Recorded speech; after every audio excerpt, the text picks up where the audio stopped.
शुभ प्रभात मेरे प्यारे छात्रों। आज के ऑनलाइन संगीत क्लास में आप सभी बच्चों का स्वागत है।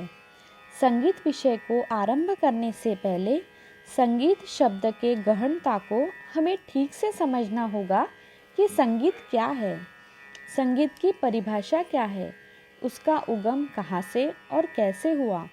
संगीत के इतिहास के बारे में जानकारी हमें होनी चाहिए। संगीत विषय के दो पहलू हैं। पहला संगीत प्रात्यक्षिक और दूसरा संगीत का शास्त्र यानी थ्योरी। ये दोनों पहलू एक दूसरे पर निर्भर है। संगीत प्रात्यक्षिक को समझने के लिए संगीत की थ्योरी का ध्यान होना जरूरी है और थ्योरी को समझने के लिए संगीत प्रात्यक्षिक का ध्यान होना जरूरी है। इसीलिए संगीत को आगे सीखने से पहले हमें संगीत को ठीक से समझना होगा कि क्या है संगीत। संगीत का इतिहास पता करना होगा। तो चलिए आज के क्लास में हम संगीत थ्योरी का अध्ययन करेंगे। सबसे पहले हम देखेंगे संगीत की परिभाषा क्या है। पंडित शारंगदेव कृत संगीत रत्नाकर ग्रंथ में भारतीय संगीत की परिभाषा बताई है। गीतम वाद्यम तथा नृत्यम त्रयम संगीतमुच्यते। इसका अर्थ है गायन, वादन एवं नृत्य, इन तीनों कलाओं का समावेश संगीत शब्द में माना गया है। यह तीनों स्वतंत्र कला होते हुए भी एक दूसरे की पूरक है।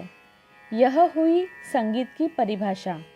अब संगीत को अधिक अच्छे से समझने के लिए हम जान लेते हैं कि संगीत की उत्पत्ति कैसे हुई। संगीत प्रकृति की एक सर्वाधिक सुंदर रचना है। मानव के जन्म से लेकर मृत्यु तक हर पल वह संगीत का अनुभव करता है। जीवन में घटने वाली हर परिस्थिति में, सांस्कृतिक उत्सवों में हम संगीत का आधार लेते हैं। संगीत के बिना तो मानो जैसा हमारा जीवन रुक्ष धरती के समान है।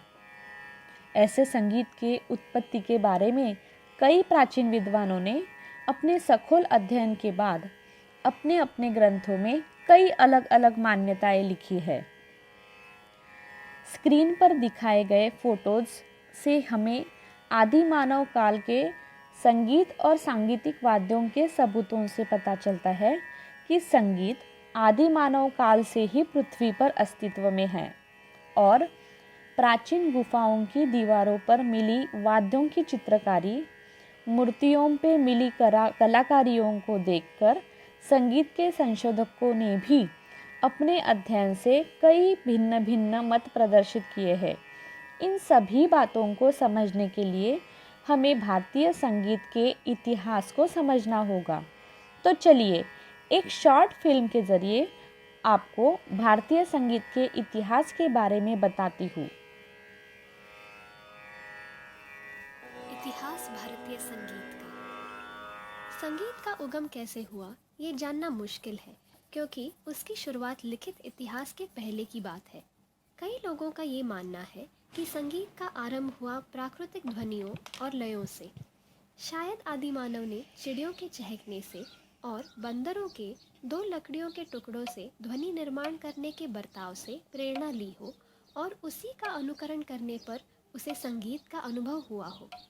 ऐसी भी मान्यता है कि विश्व का सबसे पहला मेलोडिक इंस्ट्रूमेंट मानव का कंठ ही था और विश्व का सबसे पहला ताल वाद्य मानव का शरीर था, जिससे मानव ने ध्वनियों का निर्माण करना सीखा, जैसे गाना, गिनगिनाना, सीटी बजाना, अंगड़ाई लेना, तालियां बजाना, चुटकियां बजाना, जिससे धुनों का और लयों का निर्माण हुआ।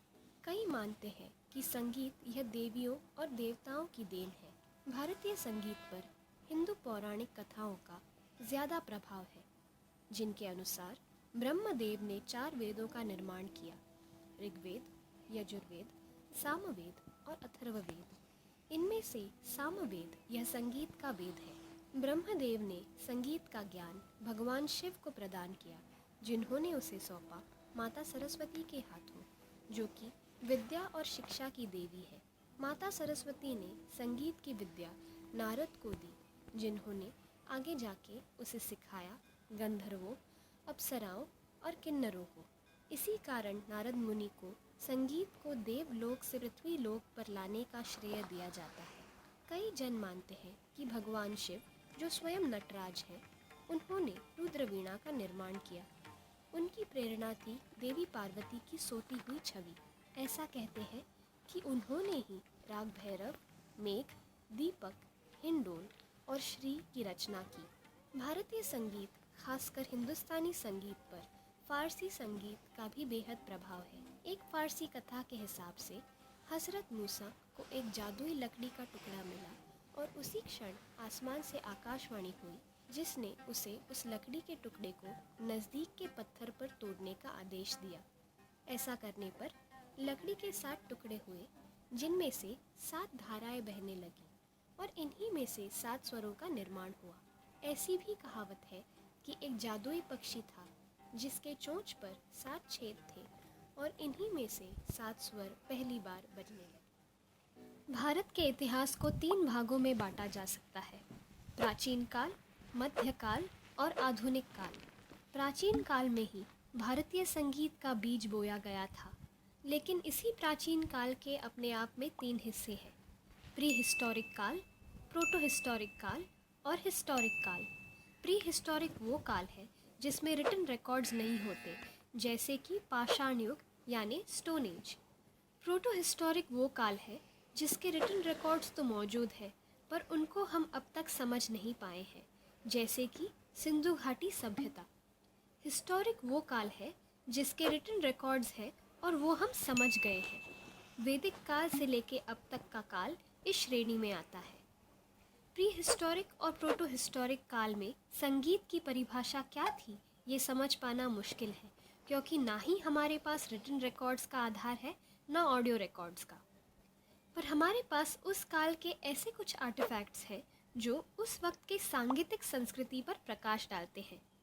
पाषाण युग में बनाए गए रॉक पेंटिंग्स आज भी भीमबेटका जैसे साइट्स में पाए जाते हैं और उनसे हमें ये ज्ञात होता है कि नृत्य, संगीत और मंत्र जाप यह सब उस काल की संस्कृति का खास हिस्सा थे। इन साइट्स पर कुछ भारी पत्थर पाए गए हैं और रिसर्चर्स का यह मानना है कि वे उस काल के ताल वाद्य हैं। प्रोटो हिस्टोरिक काल की बात हो तो सिंधु घाटी सभ्यता का अभ्यास यह अनिवार्य है।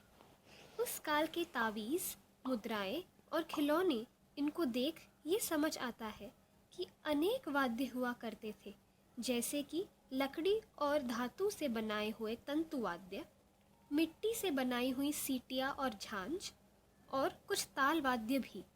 डांसिंग गर्ल की मूर्ति देखकर इस बात का एहसास होता है कि संगीत का रस्मों रिवाजों में अधिक महत्व हुआ करता था।